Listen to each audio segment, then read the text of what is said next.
Last year, before Steve Pikul became quite so ill, he called me one evening and said, there were some guys on the beach over at Craigville last night, and they were catching fish with plugs, but they were just in the wash, really, just beyond the shore break and an easy casting distance from shore.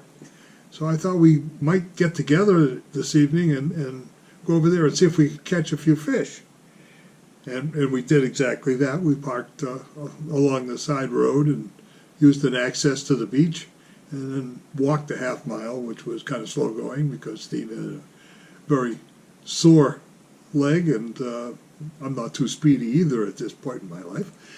So we ambled our way along the beach and got up to the general area where there are some rocks in the water, and obviously a little bit different bottom and a quick drop-off.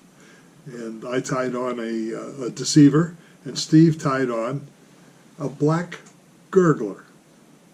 And this is a unique gurgler because it's a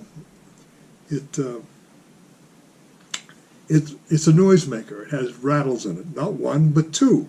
And Steve devised a way not to interfere with the hook gap in designing this fly. I thought it was very clever, and I thought we should share it. There are two rattles in here. It's a real noisemaker. I use, as I often do, a fine monofilament thread to tie this. Steve used a heavier black thread. I don't think it matters. In still photos that I took earlier, I started with black thread so that you could really see the step a little better in still photos, but with the video, not quite so necessary. I'm going to take a little bit of black bucktail, and you really don't need a lot.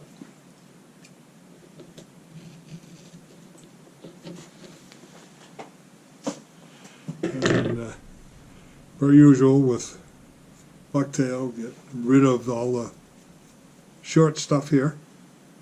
If you have a comb, it's not a bad idea to run the comb right through the butts of the hair and get rid of anything that's too short, get rid of anything that's too long. You want it fairly uniform. And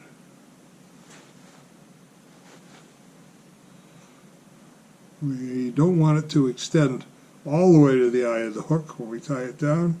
So, of necessity, I'm going to have to cut off a little bit of this. Which I'm going to do right over my wastebasket. Now, I'm going to put this in place and spread it around the sides a little bit and catch it with my tying thread so that it is nice and evenly around the hook shank. One of the things that happens when you're tying this kind of thing in, if you don't find a way to secure it, is that eventually the whole fly starts to rotate, even though there's a base underneath it.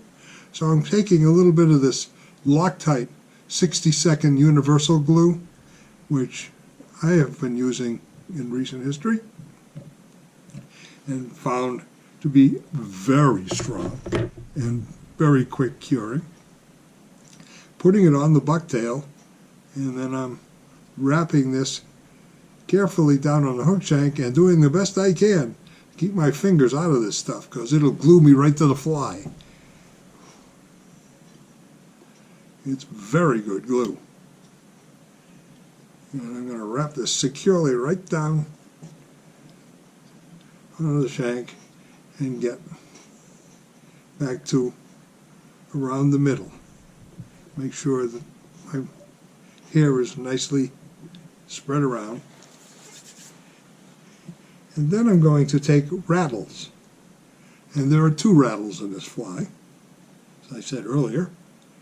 And I'm going to put the pointed versions of the rattle You put one on each side. One here.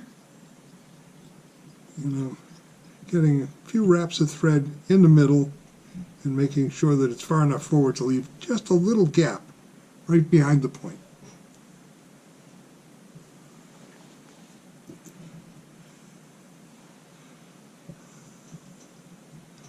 Put the other one on the other side in exactly the same spot. And you can readjust that a little bit, if need be. Then I'm going to come forward. Oops. And wrap both into place there as well. And you have to do a little bit of playing to make sure that they stay where you wanted them in the first place. And slowly, in stages,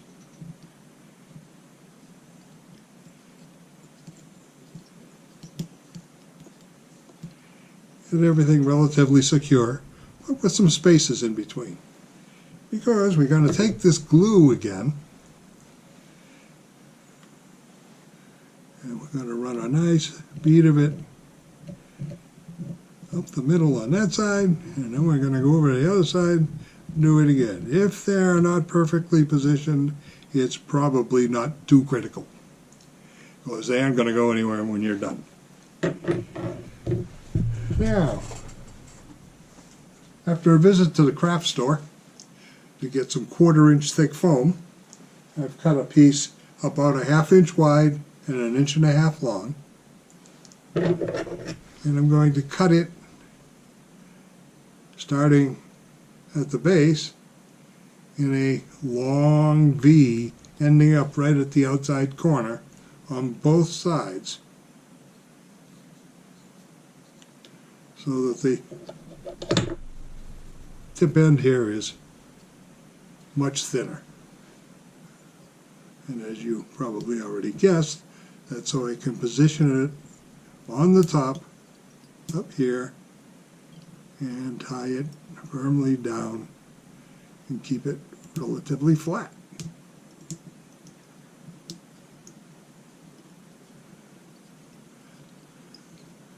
Now you would think that this is pretty weak, and it probably is. But when I'm done with this, even if this joint breaks, this fly will not come apart. Now I'm going to take some crystal chenille, black, and tie it in at the same point.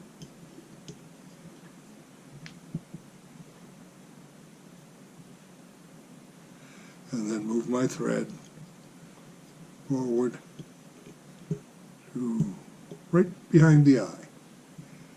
And while I still have some wet glue, I'm going to wrap this whole thing with this black crystal chenille.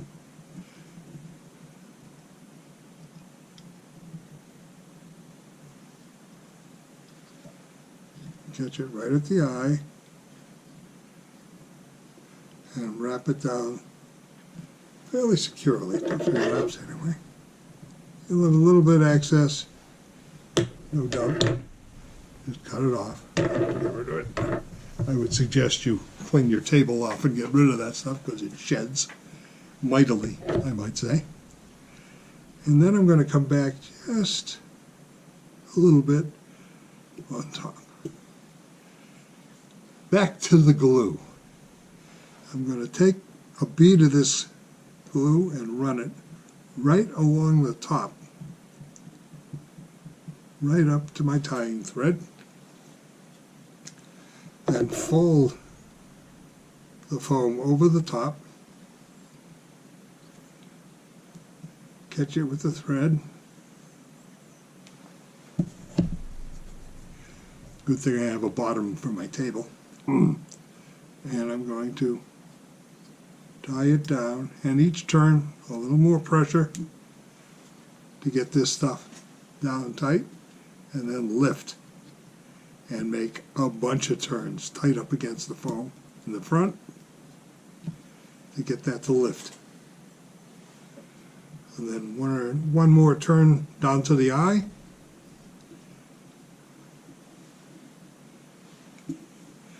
Now this will be a little loose initially. You'll be able to spin it on the hook shank. Once this glue gets fully set, it won't move. I was concerned initially when I was tying the version of the fly the way Steve described it to me, since I never saw him tie it, that it might not float real well with those big glass things in here. But I threw it in a jar of water, since I don't have running water down on this floor of my house, and it floats like a cork.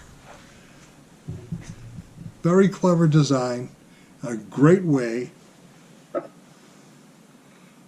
to make a very durable gurgler that is very unlikely to come apart unless some bluefish gets hold of it and chews on it for a while. A little bit of head cement where you've got thread exposed. The thread will then disappear very nicely. Nothing like head cement on monofilament to make it non-existent. But there you have a black gurgle muddler, or not muddler, silly me, a black gurgler that rattles like a trooper, and it calls fish from afar. And Steve proved that to me by outfishing me about 6-1 against my deceiver.